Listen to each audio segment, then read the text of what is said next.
warahmatullahi wabarakatuh. Waalaikumsalam warahmatullahi wabarakatuh. Baik Bapak Ibu, jadi untuk culture booster kita pada pagi hari ini temanya adalah internet tips atau bahasa sederhananya penggunaan internet. Jadi kalau kita di bidang operasional atau lapangan ini itu kan punya karakter atau sifatnya itu dinamis atau cepat berubah-ubah. Kemudian lingkupnya sangat luas seperti itu. Jadi di sini pihak manajemen membutuhkan data yang cepat dan tepat seperti itu. Jadi karena lingkup kita luas, kemudian kondisi lapangan juga berubah, makanya kalau kita nggak menggunakan internet optis tadi, penyaluran data kita jadi terhambat. Jadi penggunaan internet ini merupakan salah satu hal yang memang wajib dan harus dilaksanakan.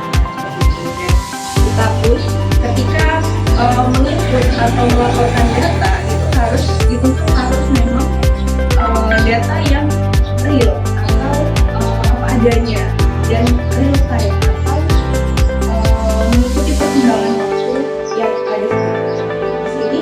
Penggunaan internet ini berfungsi sebagai yang pertama alat monitoring, kemudian alerting atau memberi alarm, kemudian sebagai alat analisis, dan yang terakhir fungsinya atau puncak muaranya adalah pengambilan keputusan.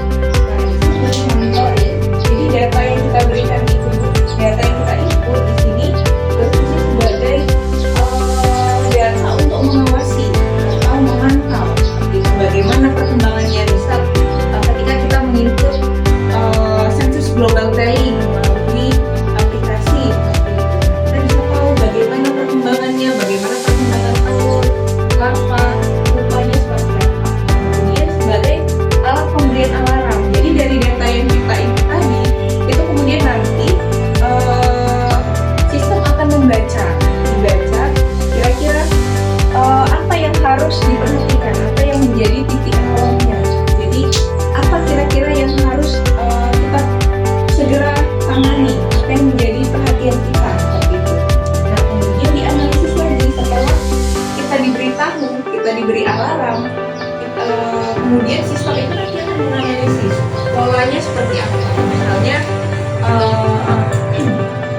larvanya berapa hari akan menetas seperti itu. Kemudian nanti polanya